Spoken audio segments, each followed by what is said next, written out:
Selamat siang teman-teman dan saudara-saudara yang saya kasih dalam Tuhan. Nama saya adalah Israel Evanly, biasa dipanggil Ariel.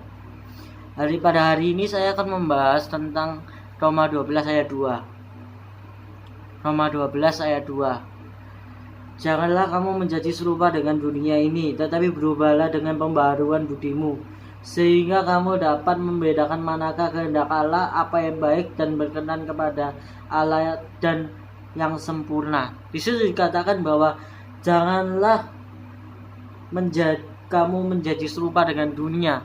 Jadi kita itu kalau mau hidup sesuai dengan firman-Nya Tuhan, ya, kalau kita mau menjadi Kristen yang sesungguhnya, kita nggak boleh seperti dunia.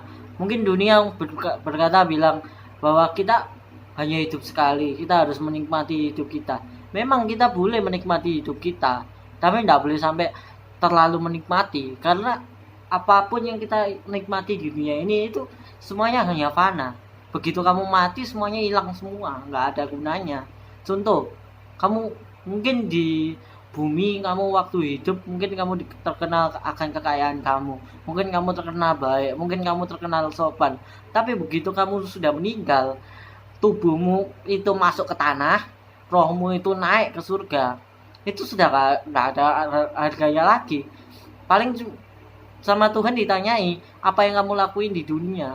Apakah kamu intinya itu gini, kalau misalnya kamu sudah, apapun yang kamu lakuin di dunia ini ya, tidak akan bisa sampai, misalnya apapun yang kita lakuin di dunia ini, kalau misalnya kita melakukannya buat kesenangan kita sendiri, kayak misalnya kita pesta pora, kita ke mall, kita istilahnya nggak mendekatkan diri kepada Tuhan, itu nggak ada gunanya. Karena kalau misalnya kamu, contoh aja ya, kamu mencari uang, karena kamu orang yang berkekurangan, kamu berinisiatif untuk mencari uang supaya kamu hidupnya lebih enak lah.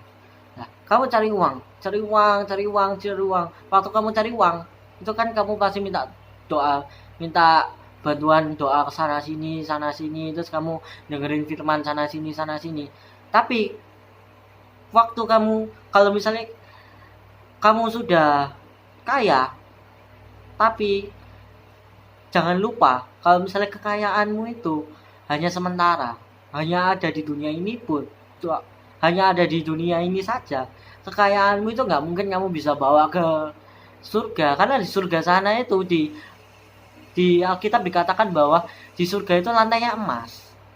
Di sana itu bukan kekayaan lagi, itu di situ bukan rumahnya orang triliuner, bilioner, bukan, bahkan lebih kaya dari situ. Di situ dia adalah raja di atas segala raja, dia adalah Tuhan di segala atas Tuhan, dia adalah di atas segala-galanya, dia adalah Alfa dan Omega, dia ada akhir dan awal dan akhir, dia memiliki segala-galanya.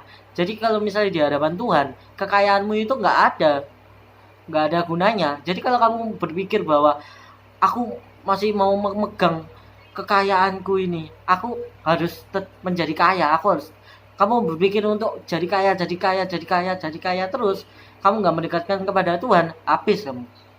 Waktu kamu meninggal, kamu nggak ada apa-apa untuk dikatakan, untuk membuat Tuhan untuk mempertimbangkan supaya kamu bisa masuk surga. Memang apapun yang kita lakuin di dunia ini nggak membuat pertimbangan Tuhan bisa mempertimbangkan kita masuk surga apa enggak. Tapi karena kita, yang masalahnya itu yang bikin Tuhan bisa mempertimbangkan untuk kita masuk ke surga atau bahkan mengizinkan kita masuk ke surga itu adalah iman kita untuk mencari Tuhan. Karena di Alkitab itu dikatakan, carilah dulu kerajaan Allah dan semuanya akan dicukupkan kepadamu.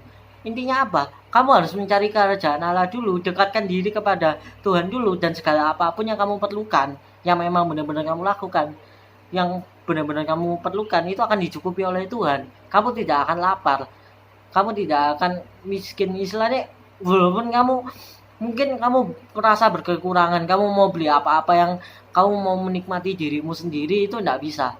Tapi kamu tidak akan kelaparan, kamu tidak akan berkekurangan. Intinya itu kalau misalnya masalah berkurangan apa enggaknya, tinggal kamu bersyukur apa enggak. Kalau kamu bersyukur, walaupun kamu dalam kekurangan pun itu bisa berlebihan. Karena intinya itu dari intinya itu dari pikiranmu aja. Kalau pikiranmu baru, apa yang kurang pun bisa menjadi lebih. Intinya apa? Kalau kamu kurang, ditabung. Nah, bisa kan? Jadi nanti tabunganmu itu bisa bertumbuh menjadi sesuatu yang banyak. Kamu bisa beli untuk makanan, mungkin kalau kamu mau beli kesenangan nggak apa-apa, tapi jangan sampai itu kesenanganmu itu menjadi mamonmu. Ya, di situ supaya kamu mempersembahkan beda-beda. Tetapi berubahlah oleh pembaharuan budimu. Jadi kalau misalnya kamu jangan ininya gini, kamu jangan hidup menurut dunia, tapi harus berubah terus pikiranmu itu. Ininya kamu misalnya intinya itu gini, kamu yang sekarang itu harus tidak lebih baik dari kamu yang selanjutnya, kamu yang besok. Intinya itu gini, kamu yang besok, yang kamu di masa depan, kamu harus lebih pintar daripada yang sekarang. Karena apa? Di situ dikatakan tetapi berubahlah oleh pembaruan budimu. Jadi kalau misalnya kamu dekat sama Tuhan, kamu memang yang dekat sama Tuhan, pasti budimu itu dirubah. Misalnya dari yang kamu berpikiran kalau hidupmu itu nggak berharga, itu bisa menjadi kamu bisa berpikir bahwa hidupku ini berharga. Setidaknya di matanya Tuhan. Intinya apa seperti yang sering aku ngomongin, jangan terlalu memikirkan apa yang dikatain oleh orang lain. Kalau mungkin orang lain bilang kalau misalnya, alah kamu nggak berguna, alah kamu siapa sih, kamu loh sok suci dan lain sebagainya. Tapi kalau memangnya kamu di matanya Tuhan kamu baik, ya sudah itu cukup. Karena intinya apa ya, kamu nggak usah lah kayak menjadi serupa dengan dunia ini. Kalau dunia ini kan mengejar kekayaan, mengejar pujaan dari orang lain, mengejar pengakuan dari orang lain. Kamu jangan seperti itu. Kamu harus diperbarui perilakumu oleh budimu. Intinya gini, dari dulu yang kamu mengejar kekayaan, kamu mengejar Tuhan Yesus, kamu mengejar kerajaan Allah. Dari yang kamu dulu sering mendengarkan apa yang dikatakan oleh orang lain, kamu mulai memfilter apa yang kamu dengarkan. Dan apa yang kamu dengarkan dari apa yang dikatakan oleh orang lain. Sehingga kamu dapat membedakan manakah kehendak Allah, apa yang baik, yang berkenan kepada Allah, dan yang sempurna. Supaya kalau misalnya gini ya, kalau misalnya kamu nggak, pembudimu ini nggak diperbarui, pikiranmu masih sama aja, kamu nggak bisa memilah mana yang benar, mana yang salah. Mungkin kalau misalnya kamu yang seperti biasa itu pasti kamu tahu, oh ini kalau mencuri itu salah. Oh kalau misalnya membunuh orang itu salah, itu sudah pikiran logik. Pas semua orang pasti tahu, kecuali kamu miring. Nah, tapi ada beberapa dosa yang kamu nggak bakalan tahu kalau kamu budimu nggak akan diperbarui. Contoh pornografi. Banyak orang ngomong kalau misalnya pornografi, orang nonton porno itu nggak apa-apa. Selain kamu usiamu sudah dewasa. Dewasa itu 18 ke atas lah katanya mereka. Kalau kamu umurnya sudah 18 ke atas, kamu boleh nonton. Kalau aku ngomong bullshit. Kenapa? Kalau misalnya intinya itu gini, nggak boleh nonton pornografi itu walaupun kamu umurmu sudah 20 kayak sudah 60 kayak sudah 100 kayak nggak boleh. Karena itu tetap mengotori dirimu sendiri, dan di Alkitab itu dikatakan bahwa janganlah mengotori dirimu sendiri karena tubuhmu itu adalah bait Allah. Kalau kamu mengotori dirimu sendiri, mengotori pikiranmu, itu namanya sama aja dengan kamu mengotori bait Allah. Ya, ngerti? Jadi intinya itu gini, kamu kalau kamu nggak mencari, kalau budimu tetap seperti dulu, kamu nggak lahir baru. Kalau orang lahir baru itu tanda tanya budinya sudah diperbarui. Kalau budimu tidak diperbarui, ya kamu seperti itu. Umur 18 ke atas sudah boleh nonton pornografi. Kalau kamu misalnya budimu sudah diperbarui, kamu akan mulai berpikir bahwa ini perkataan orang ini benar apa enggak. Oh ini benar apa enggak. Kamu mulai mencocokkan apa yang dikatakan oleh orang lain dengan apa yang dikatakan pendeta yang didasari oleh firman Tuhan. Karena apapun yang dikatakan firman Tuhan itu pasti yang paling benar. Dan di firman Tuhan dikatakan bahwa janganlah mengotori dirimu sendiri, karena dirimu sendiri itu adalah bait Allah. Ya, jadi intinya yang saya mau sharing itu, jadi kalau misalnya kamu itu nggak perlu lah mengejar pengakuan dari orang lain. Kamu nggak perlu, kalau kamu diejek pun ya nggak apa-apa. Contoh misalnya kamu mungkin kamu buta, kalau kamu buta terus bilang orang kamu disable, kamu nggak bisa melihat, kamu diejek-ejek gitu, kalau aku menurutku kamu harus bersyukur. Kenapa? Karena kamu buta, kemungkinan kamu jatuh ke dalam dosa yang namanya pornografi itu berkurang. Karena kalau misalnya kamu pornografi itu kan harus melihat.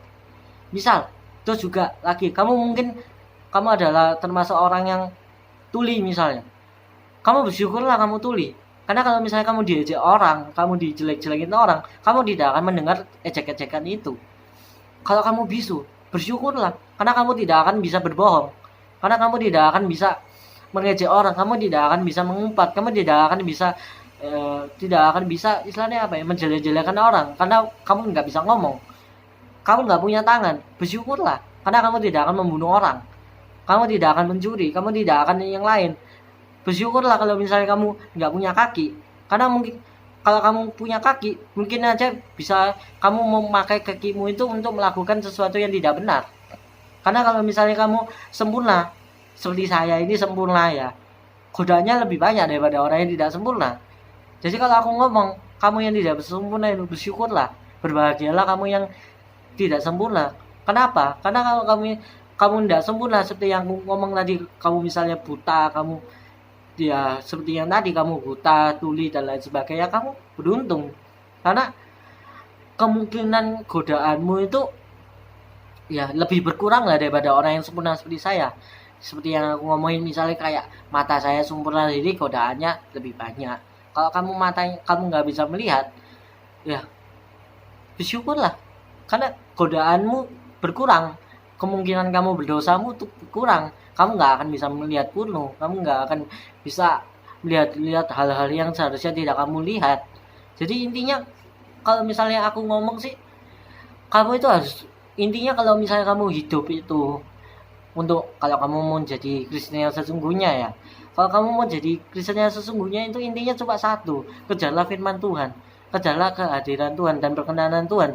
Kalau kamu sudah dapat perkenanan Tuhan, kamu sudah ngejar hadirat Tuhan, budimu akan diperbarui. Dan kalau budimu sudah diperbarui, kamu akan mulai mengucap syukur apapun yang kamu lakuin, apapun yang kamu terima. Misal kayak kamu disable tadi itu, kalau budimu diperbarui, kamu bisa bersyukur. Contohnya seperti yang aku ngomongin tadi itu. Ya, itu yang mau sharingin dari saya. Kalau ada kesalahan atau apa ya, silakan komen di bawah ya. Terima kasih.